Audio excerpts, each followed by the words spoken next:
我一般读一本300页左右的书呢，会花掉6到7个小时的时间来阅读，2个小时的时间做读书笔记。有的小伙伴就有疑问了，花这么多时间做读书笔记，这不浪费时间吗？嘿嘿，这完全取决于你如何定义你的时间价值，以及你追求什么。做读书笔记这个习惯呢，我已经坚持了超过12年了。我并不只是为了记住书里的内容，而是要学会解读出书背后的更深刻的洞见。它能够锻炼到我的思考力、表达力和判断力。它能够让我在做重要的人生决策的时候做到心中大致有谱，能够将中文和英文的写作和口语表达能力练到更加的精准、更加流畅的水平。今天呢，我特别想和大家分享一下，如何通过做读书笔记来提高你的输出能力，从而实现你的思考力和表达力系统的升级。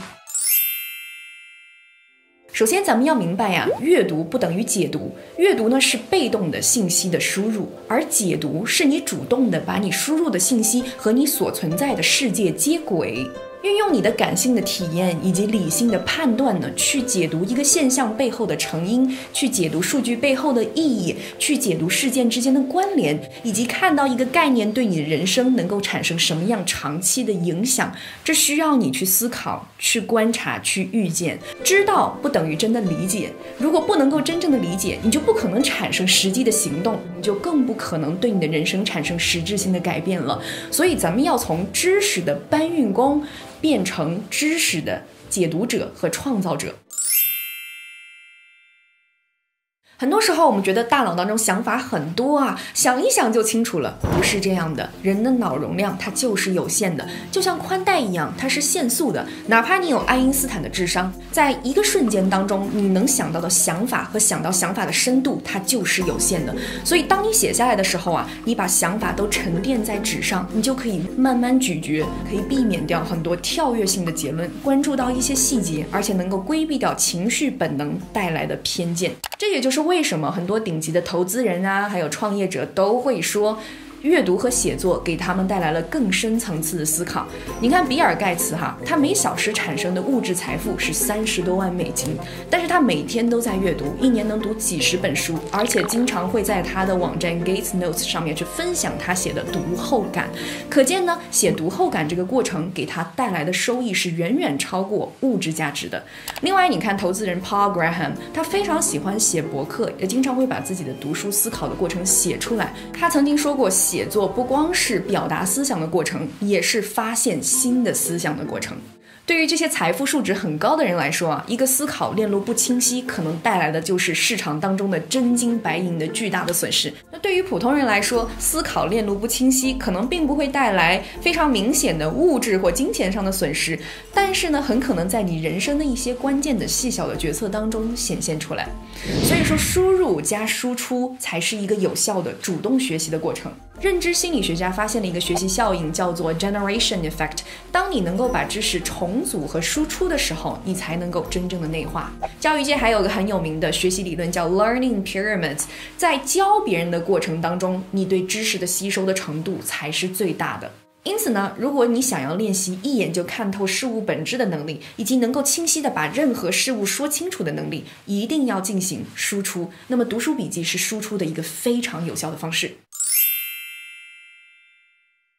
第一步呢是 highlight， 把你读到的主要的观点和思想高亮出来，并且呢在旁边以更加简单的关键词或者短句的形式呢去转述一下。第二步呢就是 recall， 回想。读完1到2章之后呢，把书合起来，找一个空白的纸，闭上眼睛去回想一下。你可以参照一下 PEE structure， point explain example， 有哪些主要的观点，这个观点是如何解释的，它有哪些证据或者例子来支持。能够回想起来，才能确保你真的了解了作者到底说了什么。如果你读的是英文原版书，就使用英文进行回想和输出，因为这不光可以锻炼到你对知识和意义本身的理解，也可以锻炼到你的语言重组能力。接下来呢，就是 question and connection， 提问和联想。这部分的内容是不是合理？你是否需要额外的 research 来查找相反的观点，或者额外的补充的信息？它和你的人生经历有什么样的关联？它和你以前所学到的旧有的知识体系有什么冲突的？有什么关联？这就是你获得新的灵感的一个重要步骤。像我的话，一般读到醍醐灌顶的点哈，我在下面会写一栏 My responses， 在作者的基础之上来写出我的反馈。第4步呢，就是 actionable insight。读完半本书到1本书之后，去回想一下书中有哪些点让你产生了我必须要行动的启发，把它写下来。第5步呢，叫做输出总结，把你刚才所做的整个的读书笔记从头到尾读一遍，其中的关键的点可以高亮出来，有些不重要的点你可以把它撇去。那么这个时候你就找到了整本书的逻辑脉络，写成你的读后感，或者说做一个短视频、长视频来说一说你的感受。这个过程非常重要，因为它融合了理性和感性的成分，它是根据你的角度、你的人生经验去勾勒出这本书到底是什么样的脉络的。这一步为什么一定要尽量自己去做，而不是完全借助于机器啊？因为你走过的路，你经历过的人生，你住在自己的身体里，不管怎么样，这部分的经历只有你自己知道。你的经历和书产生化学反应的那个瞬间，只能由你自己来完成。AI 又不知道你活过了什么样的人生，就算你是用 AI， 你也要把自己的这个人生经历全部都梳理出来。在这个过程当中，你不光是理解了别人的思想逻辑，也能够跟你自己的人生组合起来，去创造出新的思想方式，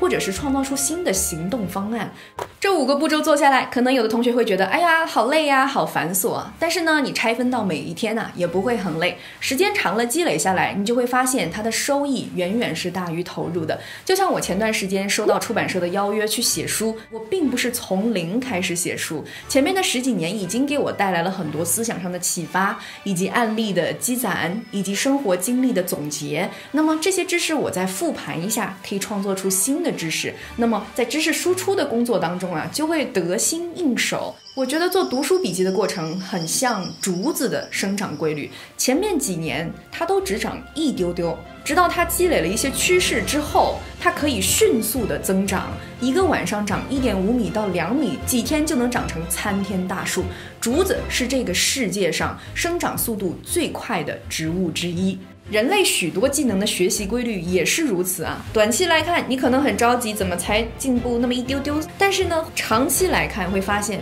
哇哦，厚积薄发，到了某个节点之后，它会有明显的突破。所以读书和思考也是这样的一个过程。如果你想让你的思考力和表达力非常的扎实，你就每天花一点点时间，长期坚持下来，5年、10年，你回过头来一看，那是了不得的进步啊。好啦，咱们今天就分享到这里，咱们下期再见，拜。